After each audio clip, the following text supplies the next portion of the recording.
میرا آپ سے وعدہ ہے کہ انشاءاللہ بڑی مختصر میں بات کروں گا،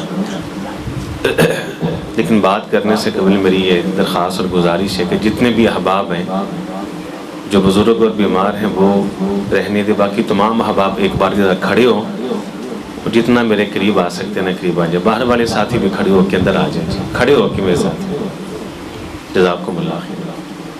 اور سب آپ پاس آ جائیں نا، کوئی بات نہیں، ہم بھی آئے ہیں بڑا لمبا سفر کر کے، آج اور قریب آ جائیں، کھڑے ہو جائیں تمام ساتھی باہر والے، آ جائیں اندر، آ جائیں اندر آ جائیں، جزاکم اللہ خیر۔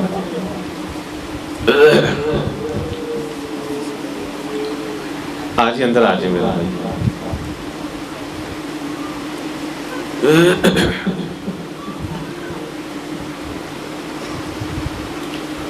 الحمدللہ الواحد القہار، والصلاة والسلام علی سید الابرار، اما بعد، فاعوذ باللہ السمیع العلیم من الشیطان الرجیم، من حمزہ ونفخہ ونفثہ، بسم اللہ الرحمن الرحیم۔ کنتم خیر امہ، کلام اللہ کے اندر، کتاب اللہ کے اندر، قرآن مجید فرقان حمید کے اندر اللہ رب العزت نے اپنے آخری نبی کی آخری امت کو خیر امہ قرار دیا۔ خیر امہ کا معنی میں اور آپ یہ سمجھتے ہیں کہ ہم چونکہ نبی علیہ السلام کی امت ہیں، اس لیے ہم بہترین امت ہیں۔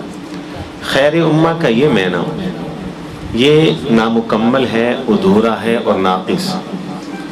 خیر امہ کا صحیح معنی یہ ہے کہ کنتم خیر امہ، کہ تم بہترین امت ہو۔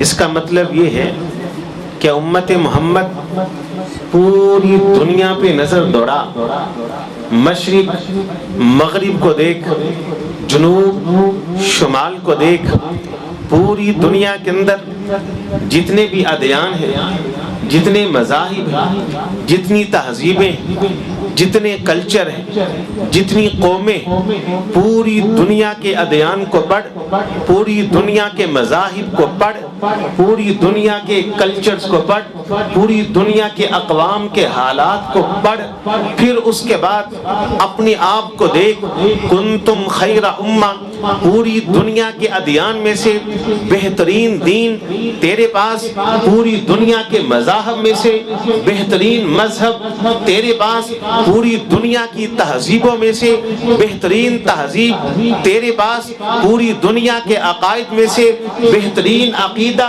تیرے پاس، پوری دنیا کے نظریات میں سے بہترین نظریہ تیرے پاس۔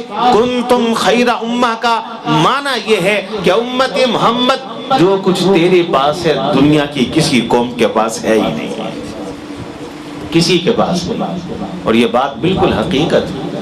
آپ دیکھیں کہ یہ مغرب کے جو لوگ ہیں، ان کی یونیورسٹیز کے اندر، ان کے کالجز کے اندر، ان کے تعلیمی اداروں میں اس انسان کے بارے میں کیا عقیدہ پڑھایا جاتا ہے؟ ارتقاء۔ وہ کیا عقیدہ پڑھاتے ہیں کہ اس انسان کی ابتدا کیا ہے؟ کہتے ہیں کیچڑ تھا، اس کیچڑ میں کیڑا پیدا ہوا، اس کیڑے کی گروتھ ہوئی، پھر وہ چوہا بنا، پھر چوہے کی گروتھ ہوئی، پھر وہ بندر کی شکل میں آیا، پھر بندر کی دم گھسی اور یہ انسان بنا۔ یہ ان کا عقیدہ، اسے ارتقاء کہتے ہیں۔ کیچڑ میں کیڑا، کیڑے کی گروتھ ہوئی چوہا، چوہے کی گروتھ ہوئی بندر، بندر کی دم گھسی، پھر انسان۔ لیکن اے مسلمان تیرا عقیدہ کیا ہے؟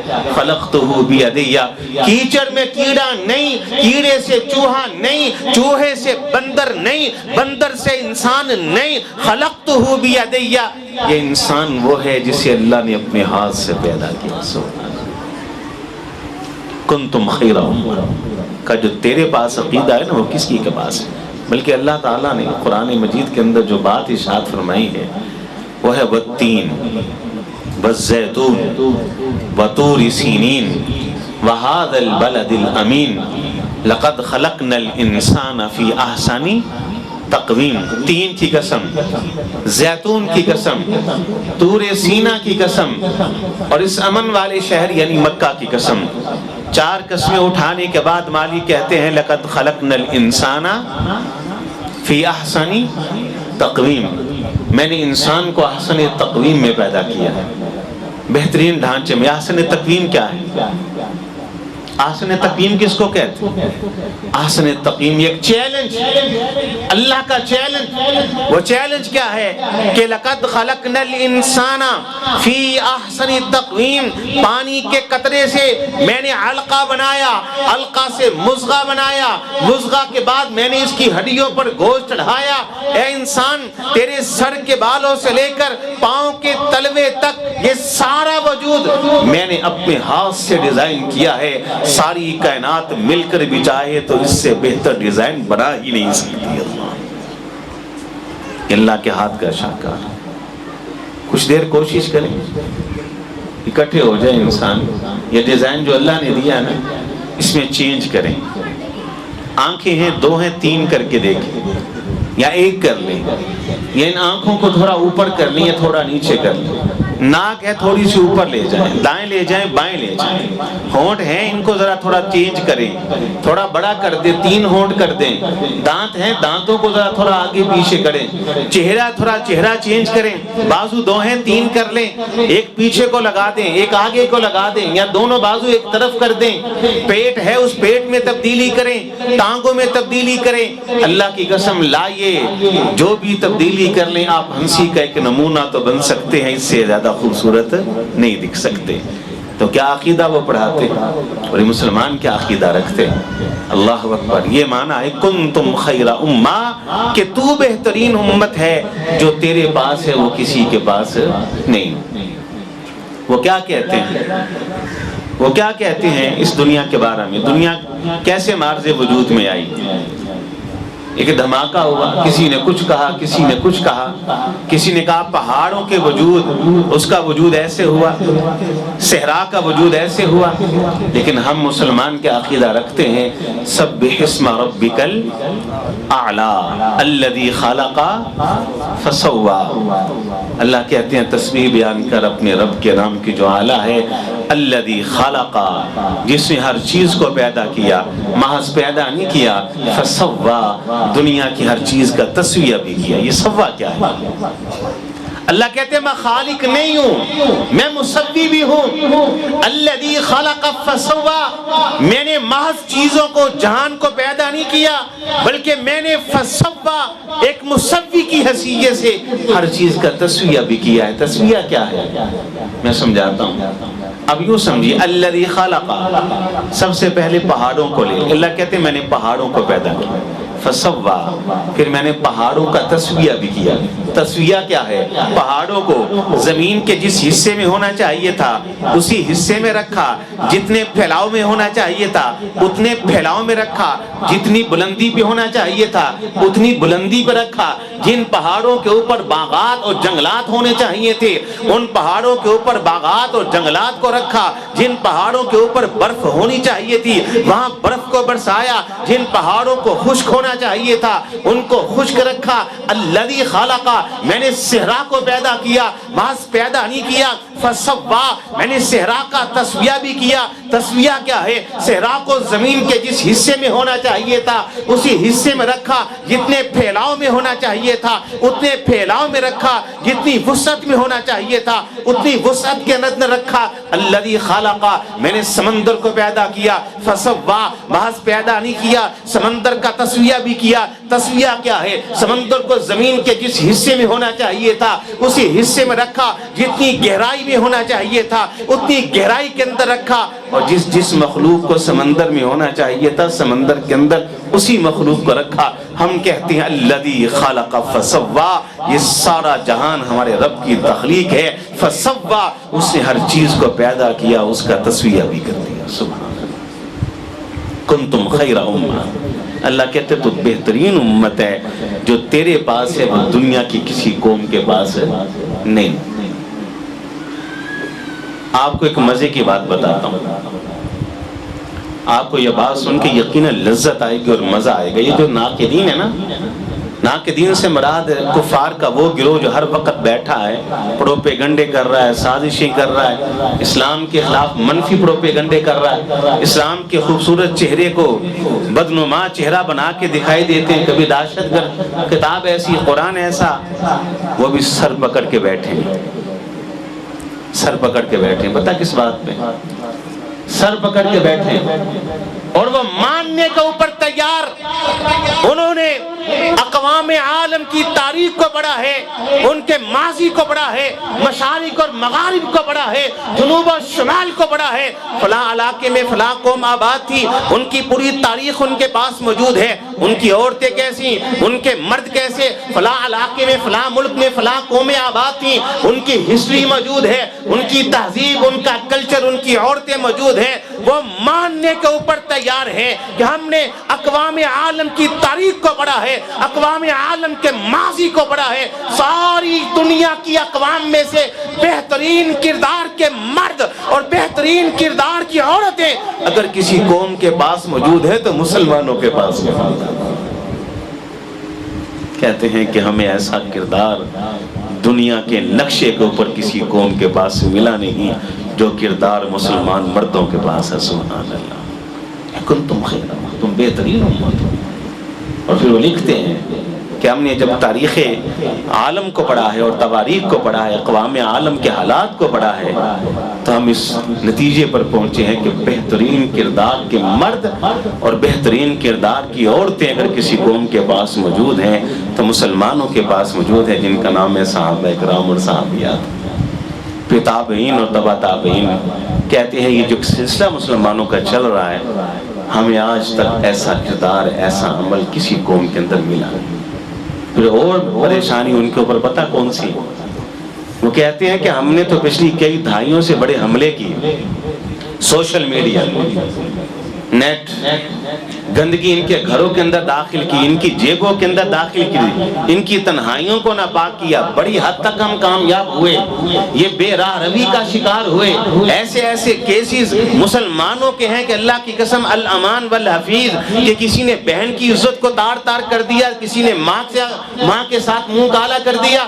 بڑی عجیب و غریب قسم کے واقعات آپ پڑھتے رہے.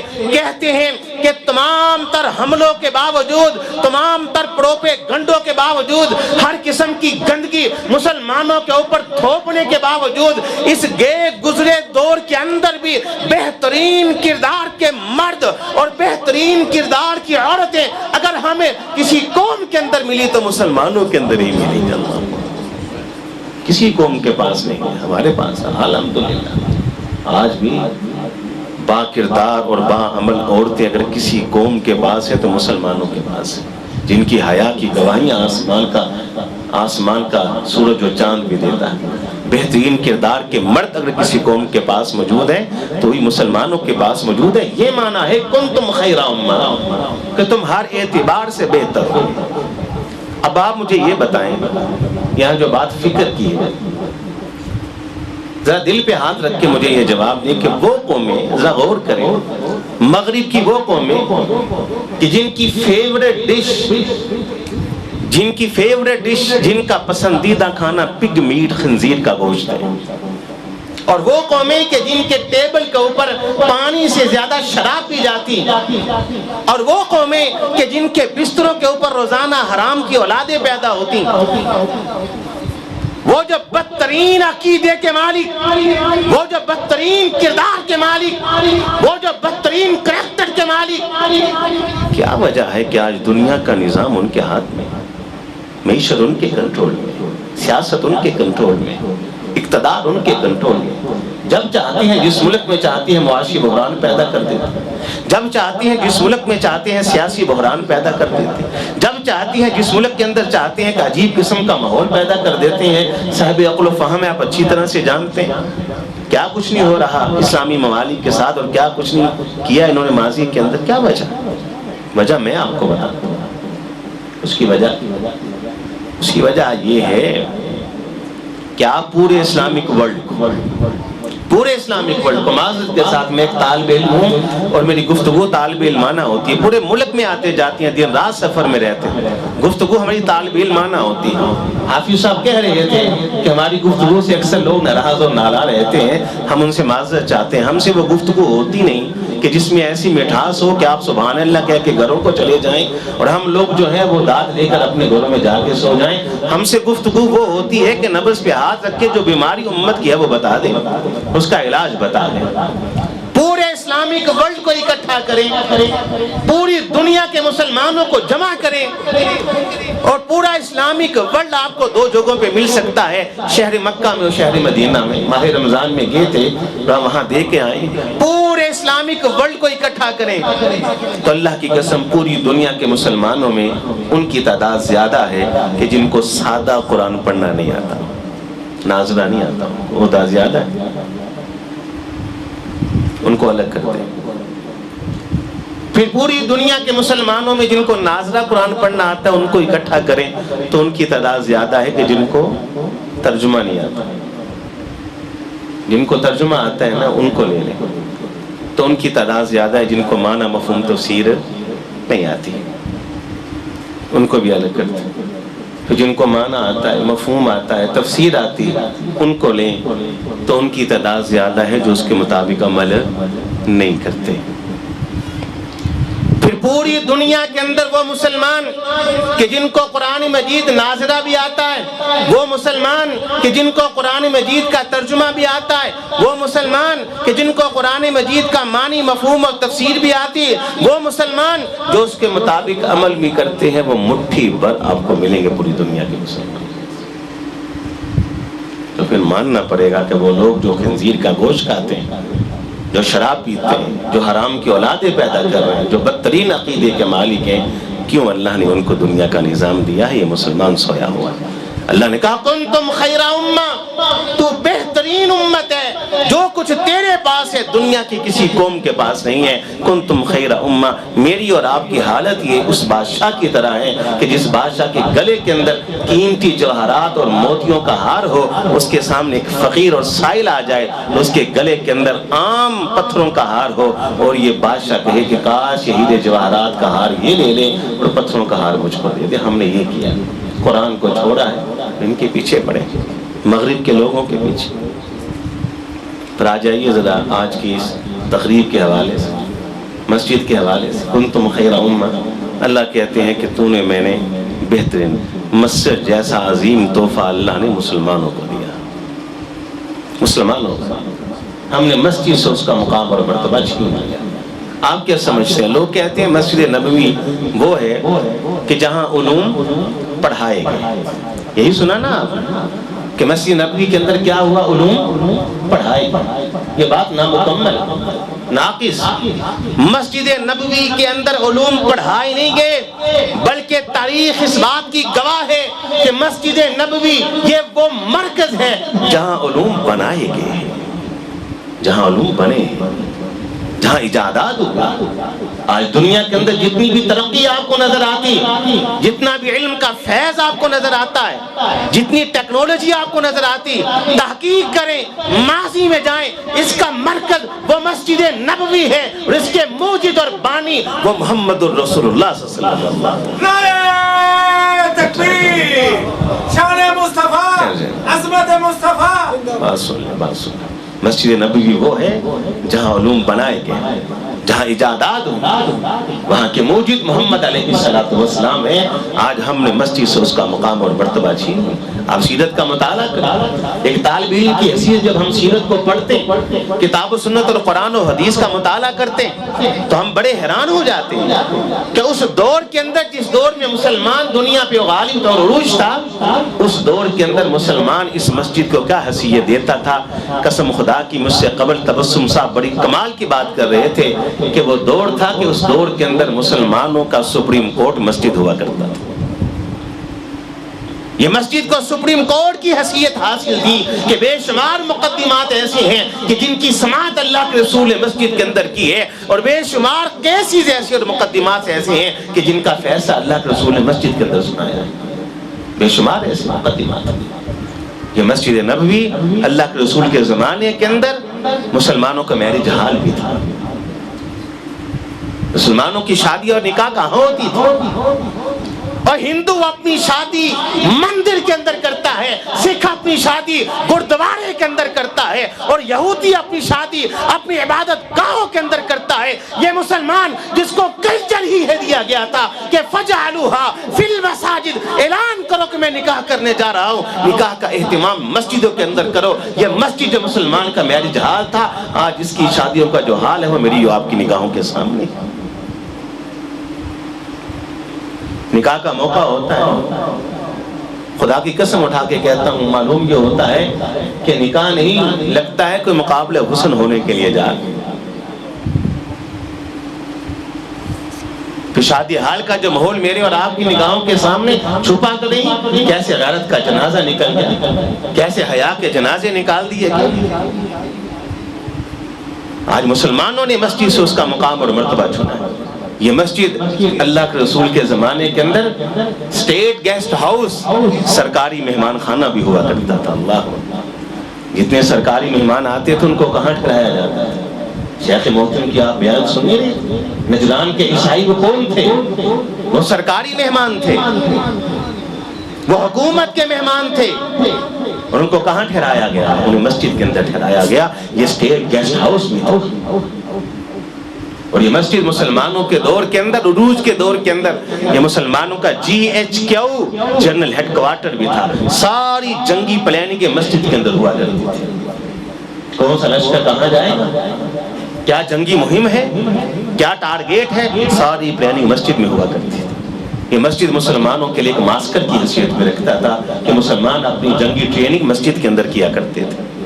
یہ مسجد مسلمانوں کے لیے ایک جیل خانہ بھی تھا، اور ایسا جیل خانہ کہ جہاں قیدی آتا اسے ستونوں سے باندھا جاتا، اس قیدی کے اس قید کی وجہ سے اس کا دل بھی بدل جاتا، اس کا عقیدہ بھی بدل جاتا۔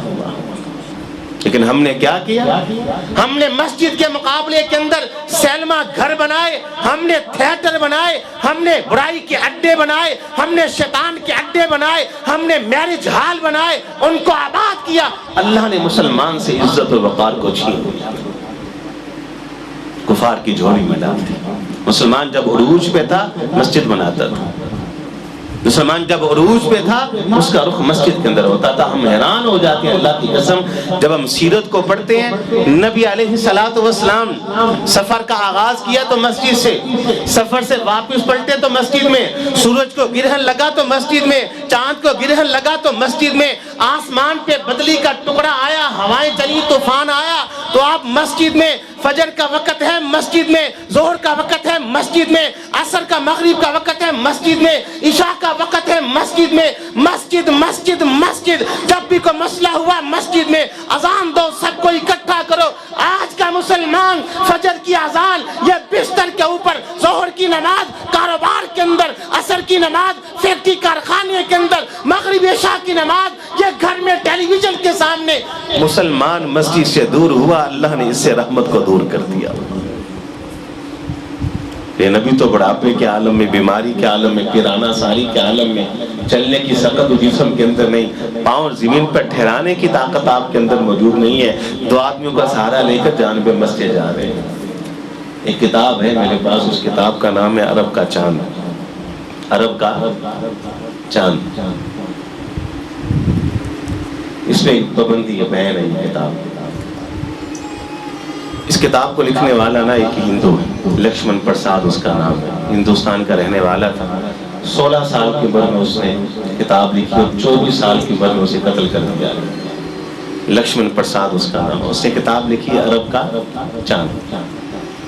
وہ کہتا ہے کہ میں پڑھتا تھا، اسٹوڈنٹ تھا، طالب علم تھا، میرے دل میں خیال آیا کہ ایک کتاب لکھی جانی چاہیے تاریخ انسانیت کی ایسی شخصیت کے بارے میں کہ پوری تاریخ انسانیت میں ایسی شخصیت دنیا میں نہ ہے۔ کہتا ہے میں نے فلسفیوں کے فلسفے کو پڑھا، میں نے منطقیوں کی منطق کو پڑھا، میں نے مورخین کی تاریخ دانی کو پڑھا، میں نے قائدین کی قیادت کو پڑھا، میں نے فصیحوں کی فصاحت کو پڑھا، بلیغوں کی بلاغت کو پڑھا۔ بالآخر پوری تاریخ انسانیت کے اندر اگر میرے دل اور دماغ نے اس بات کے اوپر مہر تصدیق کو ثبت کر دیا کہ پوری تاریخ انسانیت میں اگر کوئی شخصیت اس لائق ہے کہ اس کی زندگی پہ کتاب لکھی جائے وہ سوائے محمد کے کوئی نہیں علیہ السلام۔ کہتے ہیں میں نے جب آپ کی تاریخ کو پڑھا تو میں حیران ہوا، مجھے کوئی ایسا نہ ملا کہ جو ایک ہی وقت میں مصلی کا امام بھی ہو، منبر کا خطیب بھی ہو، جو ایک ہی وقت میں وقت کا حکمران بھی ہو، مجاہدین کا سپاہ سالار بھی ہو۔ ایسا انسان جو وقت کا حکمران ہو اور اس کے گھر میں کئی دن تک چولہا نہ جلتا ہو، ایسا انسان جو مال غنیمت کے ڈھیر پہ بیٹھ جائے تو سارے مال کو دنیا پر نچھاور کر کے اپنی بیٹی کے لیے چکی کی مشقت کا انتخاب کرتا ہو، ایسا انسان جو پتھر مارنے والوں کو رحمت کی دعائیں دیتا ہو، جو راستے میں کانٹے بکھیرنے والوں کو پھولوں کے گلدستے پیش کرتا ہو، ایسا انسان جس نے دنیا کے کسی انسان سے ایک لفظ نہ پڑھا ہو اور اس کائنات کا سب سے بڑا معلم اور سب سے بڑا استاذ بھی ہو، کہا مجھے ملے تو صرف محمد ملے اور کوئی نہیں ملے علیہ السلام۔ اس نے آپ کی سیرت پہ کتاب لکھ دی، عرب کا چاند۔ اس کتاب میں لکھتا ہے، کہتا ہے ایک دن میں اپنے گھر سے نکلا اور ہندوستان کی گلیوں میں جا رہا تھا کسی کام سے، اچانک میرا گزر ایک مسجد کے قریب سے ہوا، مؤذن نے کہا اللہ اکبر اللہ اکبر۔ یہ میٹھی آواز میرے کانوں میں پڑتی، کانوں کے راز سے سیدھا میرے دل کے دروازے پہ دستک دیتی۔ میرا دل کہتا ہے لکشمن پرساد، یہ اللہ اکبر کی میٹھی آواز یہ وہی آواز ہے جو آج سے 1400 سال پہلے مکہ اور مدینہ میں گونجی تھی، یہ وہی آواز ہے جو محمد کی زبان سے گونجی تھی علیہ السلام، جس کی سیرت کو تو پڑھ چکا ہے۔ میرا دل کہتا ہے یہ آواز سچی، میرا دل کہتا ہے یہ صدا سچی۔ میں اسی تذبذب میں ہوتا ہوں، میں اسی کشمکش میں ہوتا ہوں کہ اچانک میری نگاہ ایک نوجوان کے چہرے پہ پڑتی ہے، یہ نوجوان مسلمان ہے۔ لکشمن پرساد کہتا ہے میں اس کے چہرے کو دیکھتا ہوں، اس کا چہرہ محمد جیسا نہیں ہوتا، میں اس کے لباس کو دیکھتا ہوں، مجھے اس کے لباس سے محمد کی سنت نظر نہیں آتی علیہ السلام۔ میں اس کی چال ڈھال کو دیکھتا ہوں، مجھے اس کی چال ڈھال کے اندر محمد کا اسوہ نظر نہیں آتا علیہ السلام۔ لکشمن پرساد کہتا ہے میرے پاؤں تلے سے زمین ہی نکل گئی کہ جب یہ نوجوان مسجد کے دروازے کے قریب پہنچا، عین اس وقت مسجد کا مؤذن کہہ رہا تھا حی علی الصلاۃ حی علی الصلاۃ۔ ایک کلمہ پڑھنے والے، کعبہ کو اپنا، بیت اللہ کو اپنا قبلہ اور کعبہ کہنے والے، اسلام کو اپنا دین کہنے والے، محمد کو اپنا نبی کہنے والے علیہ الصلاۃ والسلام، قرآن کو اپنی کتاب ماننے والے، اسلام کو اپنا دین کہنے والے، اللہ کو اپنا رب کہنے والے، لا الہ الا اللہ محمد الرسول اللہ یہ کہنے والے، وقت نماز ہو چکا ہے، فیکٹری کو تالا لگا دے، دکان کے شٹر کو ڈاؤن کر دے، مصروفیات کو ترک کر دے، بیوی بچوں کو خیر آباد کہہ دے، اللہ اکبر جو سب سے بڑا ہے اس کے سامنے آ کے جھک جا۔ کہتا ہے یہ مسلمان مسجد کے دروازے کے آگے سے گزر جاتا ہے، مسجد میں داخل نہیں ہوتا، نماز نہیں پڑھتا۔ اللہ اکبر۔ یہ کہتا ہے میرے دل نے کہا لکشمن پرساد یہیں سے واپس پلٹ جا، وہ محمد علیہ السلام جس کی تو نے سیرت پڑھی ہے، جس کی تو بات کرتا ہے، وہ محمد اور تھے یا آج کا مسلمان اور ہے، اس کا کوئی تعلق نہیں۔ کیوں اس نے کہا میرے نبی جیسی بات سن رہے تھے، قباء میں ٹھہرے تو مسجد بنائی، مدینہ آئے تو مسجد بنائی، مسجد مسجد مسجد، لیکن آج کے مسلمان اور مسجد کے درمیان اتنا گیپ رہ چکا ہے، یہ بیچارہ محسن چیختا رہتا ہے، چلاتا رہتا ہے حی علی الصلاۃ الصلاۃ خیر من النوم، اور یہ نماز تیری نیند سے بہتر ہے، نرم قدیلے سے بہتر ہے۔ یہ لینڈ لارڈ، یہ چودھری، یہ وڈیرا، یہ ایم اے کیے ہوئے، یہ بڑی بڑی ڈگریاں حاصل کیا ہوا گھر میں پڑا رہتا ہے، ان دے مسجد میں آ کر نماز نہیں پڑھتا۔ تو سیرت پڑھ، میرے نبی تو تجھے مسجد میں ملیں گے، اللہ کی قسم سفر سے واپس پلٹے سیدھا میرے نبی مسجد میں آتے۔ صحیح بخاری کی حدیث ہے، ذرا سا سورج کو گرہن لگا سب کو مسجد میں اکٹھا کر لیا، چاند کو گرہن لگا سب کو مسجد میں اکٹھا کر لیا، نمازیں پڑھی جائیں۔ ذرا سے دل میں بے چینی بے قرار ہوئی، سیدھا اللہ کے گھر میں آئے، اور میری یہ بات لکھ لیں اور نوٹ کر لیں، اللہ کی قسم اٹھا کے کہتا ہوں پوری دنیا کے اندر بڑی بڑی بیماریاں، بڑی بڑی بیماریاں، دل کی بیماریاں، جگر کی بیماریاں، کینسر کی بیماریاں، بڑے بڑے موذی امراض، اللہ کی قسم کسی بیماری کے اندر، چاہے وہ کینسر ہے، چاہے وہ ایڈز ہے، چاہے وہ بلڈ پریشر ہے، چاہے وہ جگر کی بیماریاں ہیں، چاہے وہ خون کی بیماریاں ہیں، چاہے وہ ہڈیوں کی بیماریاں ہیں، چاہے وہ جلد کی بیماریاں ہیں، چاہے وہ دماغ کی بیماریاں ہیں، چاہے وہ گردوں کی بیماریاں ہیں، چاہے وہ نگاہوں کی بیماریاں ہیں، کسی بیماری کے اندر اتنی بے چینی نہیں ہے، اتنی بے قراری نہیں ہے، اتنی تکلیف نہیں ہے جتنی تکلیف ایک مسلمان کے لیے مسجد سے دوری کے اندر ہے۔ یہ تو تذبذب نظر آتا نا آپ کو، بے چینیاں ہیں، سب کچھ موجود ہے، چین نہیں ہے، گھر میں سب کچھ موجود ہے، قرار نہیں ہے، ہاں کاروبار بھی ہے، گھر کے اندر اے سی بھی لگے ہیں، بیڈ روم بھی اچھے ہیں، گھر میں جھگڑا لڑائی ختم نہیں ہوتا، یہ نوجوان اٹھتا ہے کہتا ہے کچھ نظر نہیں آتا، بے چین بے قرار ہوں۔ اور اللہ کے بندے تمہیں چین کیسے ملے؟ فجر کا وقت ہوا، مؤذن نے کہا الصلاۃ خیر من النوم، تم مسجد میں نہیں آیا۔ ظہر کا وقت ہوا، مؤذن نے کہا اللہ اکبر، اللہ بڑا، تیری دکان سے بڑا، تیری فیکٹری سے بڑا، تیرے کارخانے سے بڑا، تم مسجد میں نہیں آیا۔ عصر کا وقت ہوا، یہی صدا گونجتی رہی، مغرب عشاء کا وقت ہوا، یہی صدا تجھ کو بلاتی رہی، تم مسجد میں نہیں آیا۔ جا جتنی چاہے دنیا کی سہولتیں اکٹھی کر لے، تجھے کبھی چین سکون مل ہی نہیں سکتا۔ اور اگلی بات بھی لکھ لیں، اگلی بات بھی اس فقیر کی نوٹ کر لیں، خدا کی قسم اٹھا کے کہتا ہوں، جائیے آپ اس جسم کے لیے بڑی آسائشیں ڈھونڈتے ہیں، آپ وہ خوراک استعمال نہیں کرتے جو آپ کے جسم کو نقصان دے۔ گرمی ہے، آپ اے سی کا استعمال کریں گے، نرم کپڑے کا استعمال کریں گے، باریک کپڑے کا استعمال کریں گے، تاکہ اس باریک کپڑے کے اندر سے ٹھنڈی ہوائیں آپ کے جسم کو راحت پہنچائیں۔ سردی آئے، لباس گرم کر لیں گے تاکہ باہر کی ٹھنڈی ہوائیں آپ کے جسم کو نقصان نہ پہنچائیں۔ سردی آتی ہے، گرم چیزیں آپ پہنتے ہیں، گرم خوراک آپ کھاتے ہیں۔ ابھی گرمی کا موسم ہے، ٹھنڈے پانی پیے جائیں گے۔ جائے میری یہ بات لکھ کے لے جائیے، دنیا کے کسی خوراک کے اندر، دنیا کے کسی فروٹ کے اندر، دنیا کے کسی کیپسول کے اندر، دنیا کی کسی بھی دوائی کے اندر کہ اللہ نے وہ طاقت و قوت نہیں رکھی اس جسم کے لیے جو طاقت توانائی اللہ نے نیکی کے اندر رکھی ہے۔ عبادت کرنے سے جو جسم کو توانائیاں ملتی ہیں، خدا کی قسم کسی خوراک سے نہیں ملتی۔ نماز پڑھنے سے انسانی جسم کو جو روحانی قوت ملتی ہے، وہ روحانی قوت اللہ کی قسم دنیا کی کسی خوراک سے نہیں ملے گی۔ جاؤ آج اللہ کے گھروں کو آباد کرنا تم شروع کر دو، آج اللہ کے گھروں کے اندر اپنی کمریں خم کرنا تم شروع کر دو، آج اللہ کے گھروں کے اندر اپنے سروں کو سجدے کی حالت میں اللہ کے سامنے جھکانا تم شروع کر دو۔ آؤ آج اللہ کے گھروں کے اندر آ کر اللہ کے سامنے ہاتھ پھیلانا تم شروع کر دو، جوڑیاں پھیلانا تم شروع کر دو۔ تمہارے گھروں کی بے چینیاں بے قراریاں میرا رب خود ہی ختم کر دے گا۔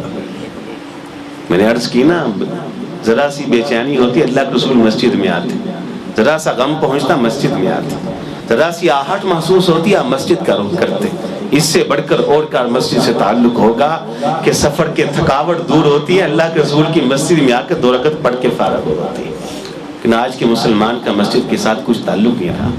میرج ہال کو آگ لگا دیں، سنت پہ عمل کرتے ہوئے اپنی نکاح کو مسجد کے اندر لے آئیں۔ کیا کیا ہم نے؟ اللہ کی قسم ظلم کیا ہم نے۔ اسلام نے ہم کو یہ کلچر دیا تھا کہ اپنی شادیاں اپنی عبادت گاہ مسجد میں کرو، بڑے فائدے ہیں، سادگی بھی ہوگی، عزتیں بھی بچیں گی۔ ہم نے کیا کیا؟ سنت سے دوری، مسجد سے دوری اختیار کی، رسومات کو اپنے گلے سے لگایا، پھر دیکھ لیے نتیجہ آپ نے دیکھ لیا کہ آج کا نوجوان کیسے بے راہ روی کا شکار، آج نوجوان عورت کیسی بے راہ روی کا شکار۔ اس کی وجہ کیا؟ ہم مسجد سے بھاگے، نکاح کو ہم نے مشکل کیا، رسمیں لے کے آئے، رواج لے کے آئے، بارات لے کے آئے، اور اس کے ساتھ جہیز کو لے کے آئے، اس کے ساتھ نہ جانے کیا کچھ لے کے آئے۔ ادھر کفار نے فوراً سے پہلے ہمارے اوپر اٹیک کیا، ہمارے اوپر حملہ کیا۔ اس نے سمجھا یہ مسجد سے بھاگا ہے، میری جھال میں آیا ہے، اس نے نکاح کو مشکل کیا ہے، اس نے گناہ کو اتنا آسان کر دیا، اس نے موبائل کو آسان کر دیا، اس نے گناہ کے رستے کو آسان کر دیا۔ آج کے مسلمان نے گناہ کو آسان کر دیا، نکاح کو مشکل کر دیا، بے راہ روی کا رستہ خود ہی آسان۔ چاہتے ہیں بیٹے نیک پیدا ہوں، بیٹیاں بے راہ روی کا شکار نہ ہوں، چاہتے ہیں کہ نوجوانوں کی عزتیں برقرار رہیں، ہماری بیٹیوں کی عزتیں محفوظ رہیں، تو نبوی نسخہ ہے، مسجد کو میرج حال بنا لیجیے سادگی سے۔ بتائیے کیا میری اور آپ کی بیٹی کی عزت اللہ کے رسول کی بیٹی سے زیادہ ہے؟ کیا آپ کی اور میری اور آپ کے اور بیٹوں کی عزت علی سے زیادہ ہے رضی اللہ تعالیٰ عنہما؟ اگر نبی زادی کا نکاح مسجد میں ہوا اور علی کا نکاح مسجد میں ہوا رضی اللہ تعالیٰ عنہما، ان کی عزت میں کوئی فرق نہیں آیا، کیا خیال ہے میری بیٹی کا نکاح مسجد میں ہوگا اسی سادگی کے ساتھ، میرے بیٹے کا نکاح علی کی طرح مسجد کے اندر ہوگا، ہماری بیٹی اور بیٹے کی عزت میں کوئی فرق آ جائے گا؟ نہیں، عزتوں کی حفاظت ہوگی۔ چلیے میں آپ کو نسخہ دیتا ہوں جو نسخہ اللہ نے ہم کو دیا ہے، مسجد کو اس کا مقام دیجئے، اس کو میرج حال بنا دیجئے، نکاح کو اللہ کے رسول کی طرح آسان کر دیجئے، گناہ کا رستہ خود بخود ختم ہو جائے گا، روک ہو جائے گا۔ کیا وجہ ہے کہ مدینے کے اس معاشرے کے اندر برائی کا وجود ہی نہیں تھا، کوئی ہم کو واقعہ ملتے نہیں گناہ کا، اگر ملتا بھی ہے نا تو اس واقعے کے پیچھے بھی اللہ کی قسم ایسی کمال کی توبہ ہے کہ جس کے بارے میں آپ نے کہا کہ اس کی توبہ اگر مدینے کے سارے گنہگاروں پر تقسیم کر دی جائے اللہ سب کو معاف کر دے۔ گناہ بھی ہوا تو پیچھے توبہ دیکھیں، اس کی وجہ کیا تھا؟ اس کی وجہ یہ تھی کہ اللہ کی قسم کہ اس معاشرے کا امیر سے امیر انسان تو نکاح کرتا تھا، غریب سے غریب انسان بھی نکاح کر لیتا تھا۔ اچھا مجھے یہ بتائیں کہ اس دور کے اندر، میں آخری بات ہے انشاءاللہ، اس دور کے اندر جہاں سے ہم گزر رہے ہیں، بزرگ یہاں بیٹھے ہیں، عمر رسیدہ بیٹھے ہیں، آپ نے اپنی زندگی کے اندر ایسا غریب انسان دیکھا ہے، ایسا غریب انسان کہ جس کے پاس سوائے تہ بند کے کچھ نہ ہو، سوائے چادر اوپر والی بھی تہ بند ہے بس، جسے ہم لاچا دھوتی بھی کہتے ہیں نا، لاچے کے سوا کچھ نہیں۔ کیسا غریب آپ نے زندگی میں دیکھا ہے؟ دیکھا ہے؟ صحیح بخاری کے اندر موجود ہے، اللہ کے رسول بیٹھے ہیں علیہ السلام، ایک خاتون آتی کہ اللہ کے رسول میں آپ سے نکاح کی خواہش رکھتی ہوں۔ یہ اللہ کے رسول کا خاصہ تھا، کسی اور کے لیے جائز نہیں کہ عورتیں اپنے آپ کو آپ کی نکاح کے لیے پیش کر سکتی تھی۔ آپ نے اوپر سے نیچے تک دیکھا تو آپ نے رخ موڑ لیا، اشارہ تھا کہ نہیں۔ اس خاتون نے بھی سمجھ لیا کہ آپ کو میرے اندر کوئی کسی ضرورت نہیں، حاجت نہیں۔ وہ بیٹھی، کچھ دیر کے بعد اٹھی اور چل دی۔ پاس ایک ساتھی بیٹھے تھے، اس نے کہا اللہ کے رسول میرا نکاح کرتے۔ آپ نے کہا ہاں کر دیتا ہوں۔ اب اگر نکاح کرنا چاہتا ہے تو اس کے لیے مہر کا ہونا تو ضروری ہے، مہر میں دینے کے لیے تیرے پاس کچھ ہے؟ کچھ نہیں، سینے پہ چادر نہیں، لنگوٹ باندھا ہوا۔ کہا اللہ کے رسول میری کل مالیت اور کل ملکیت یہ لنگوٹ ہے، یہ چادر ہے جو میں نے تہبند کے طور پر باندھا ہے، کچھ نہیں۔ آپ نے کہا کوئی لوہے کی انگوٹھی؟ کہا نہیں۔ کہا گھر جاؤ۔ حالانکہ اس کو پتا تھا گھر میں لوہے کی انگوٹھی بھی نہیں، تابعہ دار لوگ تھے۔ کیا خیال ہے آپ کے گھر میں جو کچھ آپ کو پتا ہے کہ نہیں؟ مجھے بھی پتا ہے، آپ کو بھی علم ہے، اس سے پتا ہوگا کہ نہیں؟ اس نے کہا اللہ کے رسول کچھ نہیں۔ کہا جاؤ، شاید لوہے کی کوئی انگوٹھی ہی ملے، تابعہ دار تھے، پتا ہے کچھ نہیں۔ اللہ کے رسول کا حکم تھا، فوراً گھر گیا واپس۔ اللہ کے رسول لوہے کی انگوٹھی بھی نہیں۔ کہا یہ طے بند ہے، اس طے بند کو 2 حصوں میں تقسیم کر لے، آدھا اس کو دے دے آدھا مجھ کو۔ آپ نے کہا اللہ کے بندے اس کو 2 حصوں میں بانٹا، نہ تیرے کام کا نہ اس کے کام کا۔ وہ بیچارہ بیٹھ گیا، وہ بیٹھ کے چل پڑا۔ آپ نے پھر اس کو آواز دی، کہا ادھر آ، تیرے پاس اس تہبند کے علاوہ کچھ نہیں؟ تمہیں قرآن آتا ہے؟ وہ دنیا کے غریب تھے، اللہ کی قسم وہ دین کے امیر تھے، وہ قرآن کے امیر تھے۔ سنیے اس نے کیا جواب دیا۔ اس نے کہا اللہ کے رسول قرآن تو بڑا آتا ہے، مجھے فلاں صورت بھی حفظ ہے، فلاں بھی آتی ہے، فلاں بھی آتی ہے۔ وہ ہاتھ کی انگلیوں کے اوپر قرآن کی صورتیں گن گن کے بتانے لگا، یہ بھی آتی ہے، یہ بھی آتی ہے، یہ بھی آتی ہے، یہ بھی آتی ہے۔ آپ علیہ السلام نے کہا جتنی صورتیں تمہیں قرآن کی ساری حفظ یاد ہے نا، اسے یاد کرا دینا، قرآن کی تعلیم ہی تیرا مہر ہے، اسی مہر پر تم دونوں کا نکاح کرتا ہوں، جاؤ گھروں کا بات۔ نعرہ تکبیر! اللہ کے بندو، جب نکاح کے اندر یہ سادگی تھی پھر وہاں برائیاں نہیں ہوتی تھی۔ ہم نے تو نکاح کو بھی ایسا گندا کر دیا، اللہ کی قسم شیطان بھی اپنی کامیابیوں کے اوپر جشن مناتا ہوگا کہ شادی حال کے اندر ہم نے اپنی بیٹیوں کو اور اپنی بہنوں کو بکھیرا ہوا ہے، شادی حال کے اندر اپنی عورتوں کو بکھیرا ہوا ہے۔ بکھیرا بھی کیسے ہے؟ بناؤ سنگار کر کے۔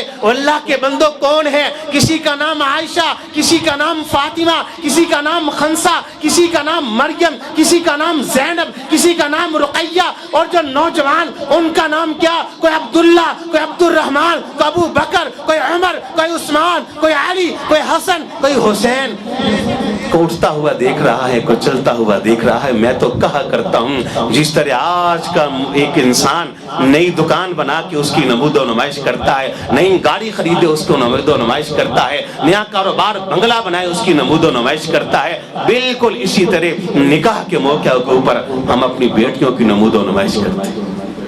نمود و نمائش کس کو کہتے ہیں؟ دنیا بیٹھی ہر ذلیل نگاہ اس کو دیکھ رہی ہے۔ یہاں کلچر ہم کو یہ دیا تھا۔ اگر آپ چاہتے ہیں کہ ہماری نسل آنے والی بے راہ روی سے باز آ جائے تو اس کا نسخہ یہ ہے کہ مسجد کو اس کا مقام دے، نکاح مسجد کے اندر لے آئے۔ اب آخری بات جو ایک درد ہے میں آپ کے سامنے رکھنا چاہتا ہوں، اور وہ یہ ہے، جزاکم اللہ، آپ سب کرتے ہیں کہ ایک درد ہے جو میں آپ کے سامنے رکھنا چاہتا ہوں۔ ایک طالب علم کی حیثیت سے سچ ہے دن رات سفر میں رہتے، پروگرام کے حوالے سے کبھی کسی شہر میں کبھی کسی شہر میں آتے جاتے رہتے اور مساجد میں جاتے ہیں۔ دکھ ہوتا ہے، ہم مسجد میں درس دیتے اور درس قرآن کے بعد ہم جب گھر میں کھانے کے لیے جاتے ہیں اور کھانے کے ٹیبل پہ بیٹھتے ہیں، اور کبھی قضائے حاجت کی ہمیں ضرورت پڑے تو ہم ٹوائلٹ میں جاتے ہیں، اور کبھی وہاں کسی اور چیز کی ضرورت پڑے تو وہاں وہ موجود ہوتی، تو دکھ ہوتا ہے، افسوس ہوتا ہے کہ وہ دور کہ جس دور میں مسلمان عظیم تھا، اپنا بہترین مال حلال کا پاکیزہ طیب وہ کہاں لگاتا تھا؟ وہ قرآن کی تعلیم پہ لگاتا تھا، وہ مسجد میں لگاتا تھا، وہ مدارس میں لگاتا تھا، آنے والی نسل کے اوپر خرچ کرتا تھا۔ آج کے مسلمان نے ظلم کیا کیا؟ میں نے اپنا مال اپنے گھر کے ڈرائنگ روم کے اوپر لگایا، میں نے اپنا مال اپنے گھر کے باتھ روم کے اندر لگایا، میں نے اپنا مال اپنے بیٹے کی شادی کے اوپر، برات کے اوپر، میراثی اور بھانڈوں کے اوپر لٹا کے اور نچھاور کر کے لگایا، میں نے اپنا مال اپنی عیاشیوں کے اوپر لگایا، میں نے ہر آنے والے نئی ماڈل کی گاڑی کو ایڈوانس میں خریدا، میں نے اپنے مال کو ہر شیطانی کام کے اوپر لگایا۔ جب مسجد کی باری آئی شیطان نے مجھ کو کہا نہیں تو تو فقیر ہو جائے گا، تو تو غریب ہو جائے گا۔ اسلاف کی یاد کو تازہ کریں، کمائی لے کے آئیں۔ رب کعبہ کی قسم ہے اپنی کمائی کا ایک بہت بڑا حصہ اپنے محلے کی مسجد کے لیے وقف کر لیں، وہاں کے امام کے لیے وقف کر لیں، وہاں کے طلباء کے لیے وقف کر لیں، اپنے بیٹوں کے لیے وقف کر لیں۔ رب کعبہ کی قسم ہے دیکھیے کیسے آپ کے گھر کے اندر بہار آتی ہے، کیسے آپ کی نسل کے اندر بہار آتی ہے، کیسے اس محلے کے اندر بہار آتی ہے۔ آپ نے اوڈا والا کا واقعہ سن لی ہے نا، کہیں نہیں جاتے مانگنے کے لیے، لوگ آتے ہیں ان کو دیتے ہیں۔ کیا وہ آسمان سے ٹپکے؟ وہ کوئی زمین سے نہیں قوم بکھری ہے، نہیں، وہ اسی زمین کے رہنے والے۔ جب انہوں نے اس بات کو سمجھا، سمجھنے کے بعد اس پہ عمل کیا، دنیا کے سامنے نمونہ ہے۔ یہ نمونہ سوہل بھی بن سکتا ہے، گرد و نواح کے علاقے بھی بن سکتے ہیں۔ دکھ ہوتا ہے کہ میرے گھر کا ٹوائلٹ تو اللہ کی قسم جگمگ جگمگ کرتا ہو، اور مسجد کے باتھ روم کی جو ٹنکی ہے وہ ٹوٹیاں بیچاری لیک ہوتی ہیں۔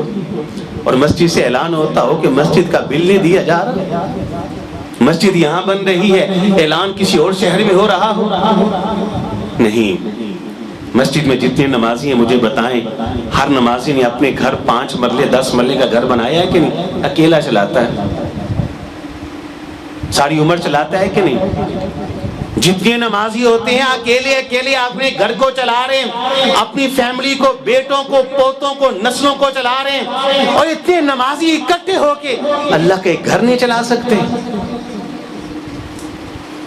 اس گھر کے لیے اپیلیں، دوسرے شہروں کا سفر، سفیر کو کھڑا کیا جائے، ہاتھوں کو پھیلایا جائے؟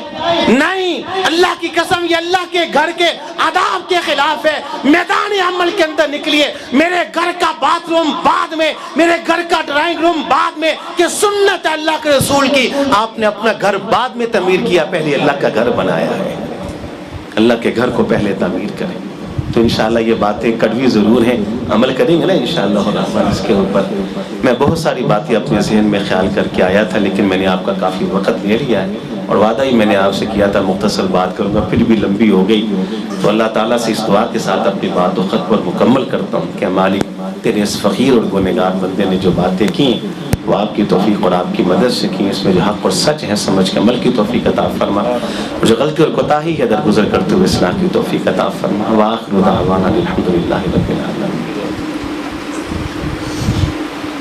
اعلان کریں۔